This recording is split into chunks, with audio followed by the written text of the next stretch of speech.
NBA legend at Hall of Famer Kobe Bryant. Malaking bahagi si Black Mamba sa naging basketball mentality ni Jordan Clarkson. Grabe Isa na. si Kobe sa unang nag-welcome kay JC sa Lakers family. Hindi lang teammate ang turing ni Clarkson kay Black Mamba, kundi bilang isang kaibigan, mentor at big brother. Ang Hala, nag-YouTube ka. Siguro ay wala kang kasama. Like, subscribe kung need mo ng kasama. It's Francis. Pala, tara. So, what's up? Kumustas, idolos? So, ngayong araw ay magre-react tayo sa video ni The Scoreboard. So, ayun. Ang title nito ay Ang Huling Pinasahan ni Kobe Bryant, The Jordan Clarkson Story. So, ayun, dahil mainit si Jordan Clarkson ngayon at saka, you know na, sa FIBA ngayon, di ba? Jordan Clarkson lang ng gilas. Tapos si Sir Chat Reyes. So, ayun.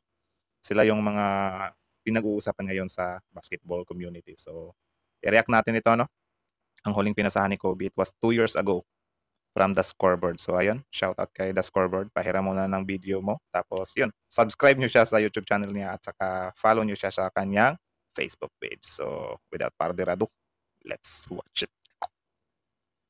2014 na draft bilang 46th overall pick ng Washington Wizards si Jordan Clarkson. Kalauna ay trinade papuntang Los Angeles Lakers for cash consideration. Grabe. August 25, 2014 nang pumirma ito ng kontrata sa Purple and Gold. Bago nga nakapaglaro sa NBA ay dumaan muna ito sa Development League kung mas kilala sa tawag ngayon na NBA G League para sa Los Angeles Defenders. Halos kalahati ng season ay Grabe, no? So, ang lakas din pala ng kalibre nitong si Jordan Clarkson, ano? Kasi Lakers agad. Tsaka pang NBA din talaga yung career niya. May nakita kasi akong post na, no, na yung sahod na offer sa kanya ng Gilas ay 56 million pesos. Iwan ko kung totoo yun. So, ayun. Continue. Grabe. Lakers. Kaya naman pala parang siya yung superstar ng Gilas. So, tuloy. hindi nakapaglaro si JC. 38 games lamang ang nilaro niya sa kanyang rookie season sa Lakers. Bilang point guard ng LA, nag-average siya ng 15.8 points, 5 assists and 4.2 rebounds bilang starter. Best game of the season niya dito ay noong nakapagtala siya ng 30 points, 7 rebounds kontra OKC Thunder. Nakasama noon ni JC bilang starter ang kapwa niya Asian American na si Jeremy Lin. Sa unang taon niya, Si Jeremy Lin. Yun yung Asian din, ano, na wala na ngayon. Nasa na yun si Jeremy Lin. Maraming mga artikulo na sinulat na yung career niya nga, ano, naging ang laki ng downfall. So, ayun, tuloy. Jeremy Lin. sa NBA napabilang siya sa NBA All-Rookie First Team at dito na nga nagsimula ang pag-usbong ng kanyang karera sa prestihiyosong liga sa buong mundo. Sa ikalawang season niya sa NBA na itabla niya ang kanyang career high 30 points kontra Denver Nuggets at sa NBA All-Star Break nabigyan ng pagkakataon si JC na makapaglaro sa Rising Stars Challenge para sa Team USA kung saan kumamada siya ng 25 points. Itong lalaking number 8 ba? Ito yung dumadakdak, no? Champion sa dunk contest. Siya ba yun? Parang siya. So, 5 rebounds, 5 assists, 4 steals at nakuha ang panalo laban sa Team World na kinabibilangan noon ni Nikola Jokic, Kristaps Porzingis at kakampi niya ngayong si Bojan Bogdanovic. Noong July 7, 2016, pumirma ng malaki-laking kontrata si Jordan Clarkson sa LA Lakers. 4-year deal ito at nagkakahalaga ng $50 million o sa $50 million, man. Grabe. Mayaman na pala tong taong to, no? So, kung $50 million yung offer sa kanya, yung 56 million pesos pala na offer sa kanya dito sa Pinas ay sobrang baba lang. Pero syempre, para sa atin, malaki na yun. Million yun eh. Tuloy. Ating pera ay humigit kumulang 2.4 billion pesos. Wow. Sa 4 na taon niya bilang Laker, hindi makakailan na napakalaki ang naging impact sa kanyang career. The late Ito, si Kobe Bryant, isa sa pinakasikat na basketball player sa buong world. Grabe ang swerte din pala ni JC, ano. So, ayun, Filipino siya. May dugo siyang Filipino tapos nakakalaro siya ng NBA tapos nakakalaro niya pa yung mga superstars. Grabe yun. Solid nun. NBA legend at Hall of Famer Kobe Bryant. Malaking bahagi si Black Mamba sa naging basketball mentality ni Jordan Clarkson. Grabe Isa na. si Kobe sa unang nag-welcome kay JC sa Lakers family. Hindi lang teammate ang turing ni Clarkson kay Black Mamba, kundi bilang isang kaibigan, mentor at big brother. Ang pagiging competitive ni Kobe ang isa sa pinakatumata kay JC at itinuring nga niyang Superman ng isa sa pinakamagaling na manlalaro sa mundo. Grabe, no? Anong breed ba siya? I mean, yung race niya, breed. Ng basketball. Sa last game ni Kobe Bryant sa NBA kontra sa team ngayon ni Jordan Clarkson ng Utah Jazz, sa kanya ang huling assist ni Black Mamba. February 8, 2018, na trade papuntang Cleveland Cavaliers si Jordan Clarkson kasama ang isa pang Laker na si Larry Nance Jr. Grabe, no? So, nakapaglaro din pala siya sa Cleveland Cavaliers. Itong mga team na to, napaglaruan to ni LeBron James, di ba? Yung Cavaliers at saka yung Lakers.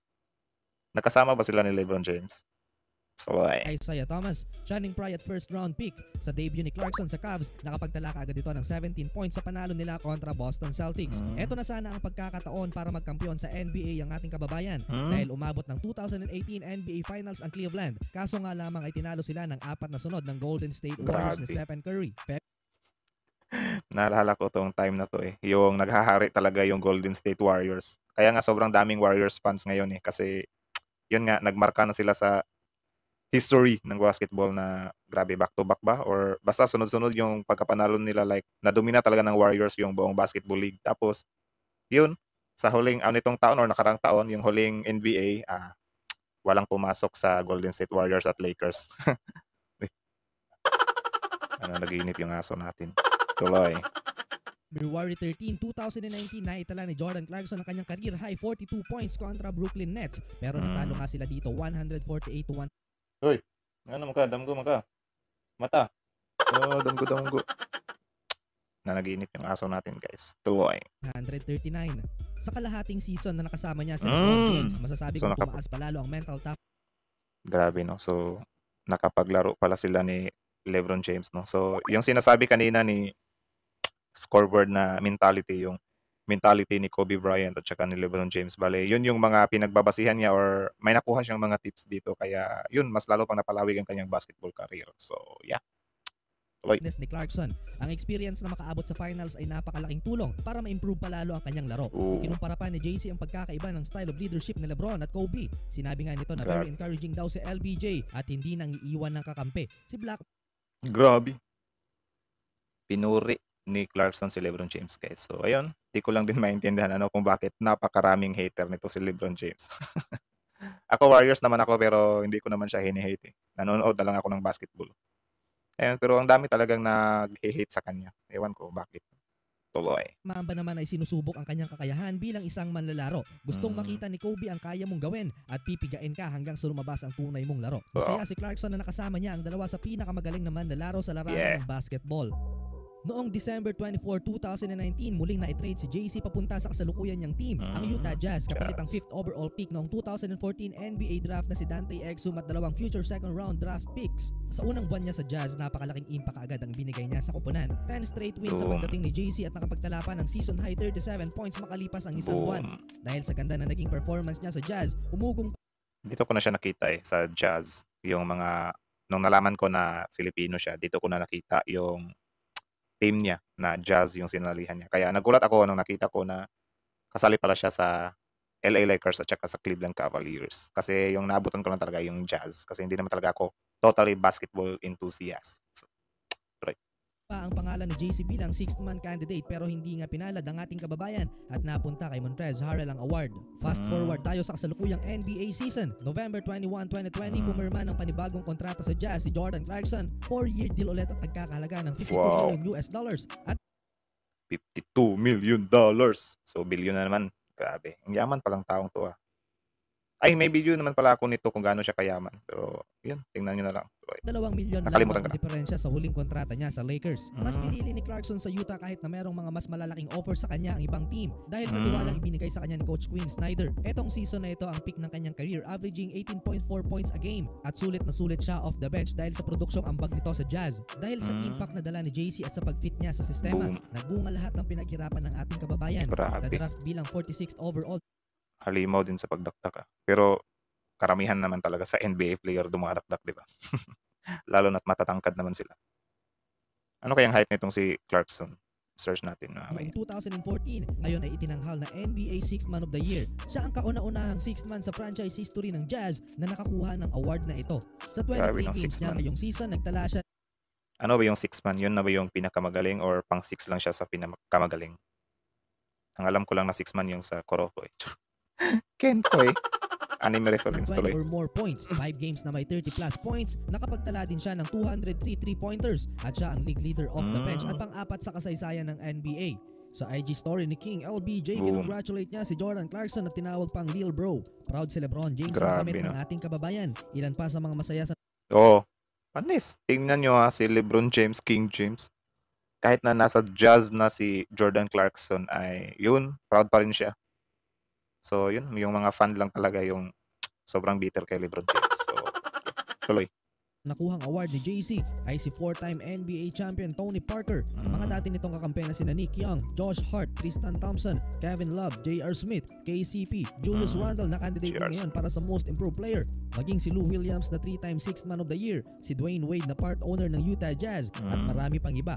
Masaya din para kay JC si Gabe Norwood at Chris Ross na siyang nakasubaybay nang nagsisimula pa lamang si Clarkson sa kanyang professional career. Siguro kung buhay si Kobe Bryant, isa siya sa sobrang proud ngayon kay JC dahil sa malaking Grabe, no? So, ayun. Sobrang nalungkot talaga yung basketball community sa pagkawala ni Black Mamba, no? So, ayun.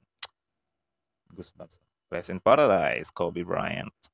So, party siya sa kung ano ngayon si Clarkson. Well, simula pa lamang ito para sa ating kababayan dahil 28 years old pa lamang siya at sa tingin ko, magkakaroon pa ito ng ilang taon para maitodo ang kanyang So, 28 years old siya dito and this video was 2 years ago. So, 30 na siya ngayon or 31. So, bata pa rin. Marami pang kayang gawin tapos bilyonaryo na. Grabe yung yaman nito. Tol. Tuloy. potensyal bilang isang manlalaro. Sa kabila ng award na ito, meron pang pangarap ang ating kababayan at yan nga ay manalo ng una niyang NBA championship title. At syempre ang gusto ng lahat ng mga Filipino basketball fans at pati na rin si JC ang muling maisuot ang Gilas jersey at maibandera muli ang watawat ng Pilipinas sa pandaigdigang entablado ng basketball, ang FIBA World Cup 2023 na Anong taon ba nagsimulang maglaro si Jordan Clarkson sa Gilas? Comment below nga kung alam nyo. Gusto ko lang malaman. gaganapin mismo sa ating bansa. Sana Gilas, makonsider na nga si Pilipinas. JC as a local player sa ating Gilas Pilipinas. Nakita natin yung kagustuhan ni Clarkson na makapaglaro sa ating national team. Yun nga rin eh. Yun din yung isa sa parang napaisip ako ba na parang yun, nagsisearch ako kasi nga napaisip ko na bakit kaya pumunta si Jordan Clarkson dito sa Pilipinas para maglaro parang hindi naman talaga siya pure-blooded na Pilipino, di ba? Parang mix lang siya. Tapos, yun nga, sobrang laki ng offer sa kanya sa NBA. Tapos, yung napili niya pang irepresenta ang Gilas Pilipinas, di ba? So, ayun. Sobrang nakakaano lang kasi, wala lang. Sobrang nakaka-proud lang. Or nakakabilib lang kung bakit ganito yung mindset niya, di ba? Bakit ganito yung kagustuhan niya na i-representa ang Pilipinas. Yung superstar naman siya.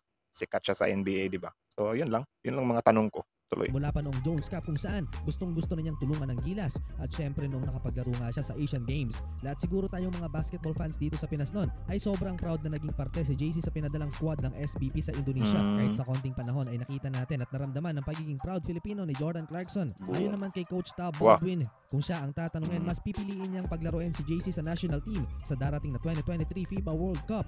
Mapa-local or naturalized player man yan. Kung sakali mang hindi payagan ng FIBA as a local player, tatawagan pa rin daw ni Coach Tab si Clarkson kahit 1 week na lamang ang preparasyon sa World Cup. Sa experience pa lang daw at basketball. Okay. So, kahit na pinili niya palang magrepresenta sa Pilipinas ay hindi rin pala naging madali. No? So, kumbaga marami pang mga butas ang kailangan niyang pasukin para lang tuluyan siya makapaglaro. So, ayun. Akala ko hinugot siya eh. So, ang siste dito parang siya pa yung nag-adjust. Siya pa yung parang nag-audition, parang ganun. So, tuloy. IQ, sino ba naman daw ang aayaw kay JC?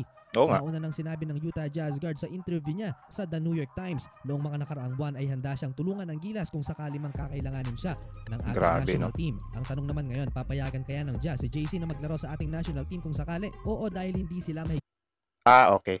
Sasabihin ko na sana kung mahigpit ba yung kontrata. So, ayun. Kasi yung kontrata, di ba, halimbawa sa Jazz, yung Jazz na yung parang nagko-control sa kanya or nagmamando sa kanya, di ba? Siyempre, as a Jazz player, baka naglaro sa Pilipinas, dito ka maglaro sa amin, parang ganun siguro.